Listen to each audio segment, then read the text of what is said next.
အဖိုးအိုတဦးသည်ရေထဲတွင်ရွှေတုံးတစ်လုံးကိုတွေ့ရှိခဲ့သည်ထို့နောက်သူ၏ခွေးလေးဘတ်သည်အဖိုးအိုလုပ်တဲ့ကဲ့သို့လိုက်လုပ်ရင်းကြောက်ခဲတစ်လုံးကိုရှာတွေ့ခဲ့၏သို့သောအဖိုးအိုကရွှေတုံးကိုနမူနာပြကာရင်းနှင့်တူညီသောအခြားတစ်လုံးကိုရှာပြရန်စိန်ခေါ်ခဲ့သည်ထို့ကြောင့်ဘတ်သည်ရေထဲတွင်အဖိုးအိုရှာတွေ့သည့်ထက်ပင်ပိုမိုကြီးမားသောရွှေတုံးတစ်လုံးကိုထပ်မံရှာဖွေတွေ့ရှိခဲ့သည်သို့သောအဖိုးအို၏ရွှေတုံးနှင့်မတူဟုထင်မှတ်ကာဘေးသို့လွှတ်ပစ်လိုက်သည်သို့သောလည်းဘတ်သည်ရွှေတုံးပေါင်းများအားစွာကိုထပ်မံရှာဖွေတွေ့ရှိခဲ့သည်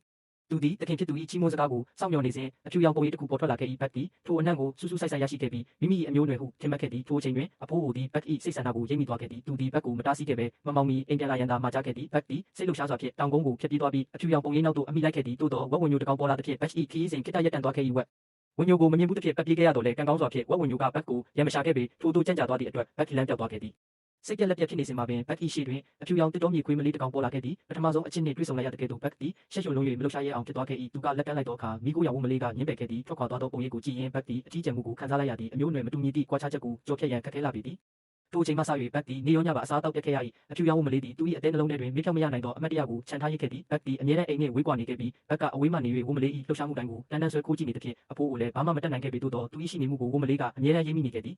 တနေ့တွင်ဝကောင်းဆောင်သည်6ကမ်းပါအခြားတစ်ဖက်ရှိစီးဆင်းနေသောမြစ်ထဲသို့ခြေချော်ကျသွားခဲ့သည်အဖြူရောင်ဝံမလေးကအသေးတန်လိုက်ပါသွားခဲ့တော်လဲမြစ်ရေကလမ်းပိတ်ထားခဲ့သည်ဝကောင်းဆောင်မှာကြာရှည်မတောင့်ခံနိုင်တော့သည့်အခြေအနေတွင်ဘတ်သည်6ကမ်းပါအစွန်းသို့ခုန်ဆင်းသွားခဲ့သည်စဉ်းစားပြီးနောက်ဘတ်သည်သူ၏ခန္ဓာကိုယ်တေးသေးလေးဖြင့်တစ်လုံး6ကြီးကိုမလိုက်ပြီးကန်းဆက်သို့တဖြည်းဖြည်းဆွဲယူခဲ့သည်ဘတ်၏ကျူးပန်းမှုကြောင့်ဝကောင်းဆောင်ကိုအောင်မြင်စွာကယ်တင်နိုင်ခဲ့သည်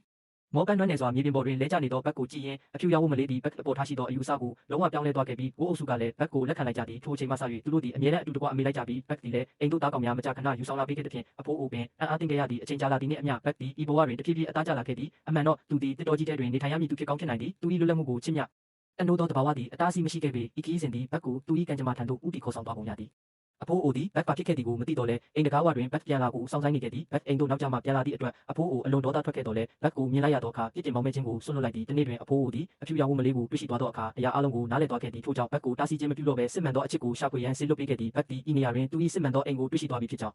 အဖိုးအိုတဖြည်းဖြည်းနားလည်လာခဲ့၏ဘတ်သည်လူသားတို့၏ချစ်ချင်းကိုရရှိခဲ့တယ်လို့ခံစားချက်များစွာလည်းနာကျင်ခဲ့ရပြီးဖြစ်၍တဘာဝတရားထံသို့ပြန်လည်ဆေလွတ်ပေးရမည့်အချိန်တန်ပြီဖြစ်သည်အိမ်သို့ပြန်ရောက်ပြီးနောက်အဖိုးအိုသည်ပစ္စည်းများကိုသိမ်းဆည်းကမြို့သို့ပြန်ရန်ပြင်ဆင်ခဲ့သည်မထွက်ခွာမီသူသည်ဘတ်ကိုဤနေရာတွင်ခြံထားခဲ့ပြီးစစ်မှန်သောအချင်းနှင့်တွေ့ဆုံပါကဘာပဲဖြစ်ဖြစ်မြင့်မြတ်စွာစုပ်ကိုင်ထားရန်နှင့်မြည်သည့်အခါမျှလက်တွဲမဖြုတ်ရန်မှာကြားခဲ့သည်သို့သောခွဲခွာခြင်းသည်ရှောင်လွှဲမရနိုင်ဘဲဝမ်းနည်းဖွယ်ကောင်းလာပေသည်တစ်တော်အတွင်းတဖြည်းဖြည်းပြောက်ကွယ်သွားသောဘတ်ကိုကြည့်ရင်အဖိုးအိုသည်နှမျောတတဖြစ်နေစေပေတညတွင်အဖိုးအို၏တဲအိမ်သည်ရုတ်တရက်မီးလောင်ခဲ့ပြီးထူးဆန်းသောအမျိုးသားတဦးအတင်းဝင်ရောက်လာခဲ့သည်အမှန်တော့ထိုသူသည်အဖိုးအိုတူးဖော်ရရှိထားသောရွှေများကိုအချိန်တော်ကြာချောင်းမြောင်းနေခဲ့ခြင်းဖြစ်သည်အရေးကြီးသောခဏ၌ဘတ်ပေါ်လာခဲ့၏ထိုသူသည်ဘတ်ကိုရခင်ကအမျိုးမျိုးနှိမ့်ဆက်ရိုက်နှက်ခဲ့မှုသူဖြစ်သည်ထိုသူ၏လက်ထဲမှတုပ်ကိုမြင်လိုက်ရသောအခါဘတ်သည်ကြောက်ရွံ့သွားပြီးအတိတ်မှမကောင်းသောအမတ်တရားများပြန်လည်ပေါ်ထွက်လာခဲ့သည်သို့သောဤတစ်ချိန်တွင်ဘတ်သည်ရခင်ကကဲ့သို့မဟုတ်တော့ပေယခုအခါထိုသူ၏အလှည့်ဖြစ်ပြီးကြောက်ရွံ့မှုကိုစတင်ခံစားလိုက်ရသည်ထို့ကြောင့်ဘတ်သည်ဤအခွင့်အရေးကိုအသုံးချကာထိုသူကိုမီးလောင်နေသောအိမ်ထဲသို့တွန်းပို့လိုက်ပြီးသူ၏ရင်ထဲမှကြောက်ရွံ့မှုကိုလည်းကြော်ဖြတ်နိုင်ခဲ့သည်သို့သောဝမ်းနည်းစွာဖြင့်ပင်အဖိုးအိုသည်ထိုနေရာ၌ပင်ထာဝရကြံရစ်ခဲ့ရရှာသည်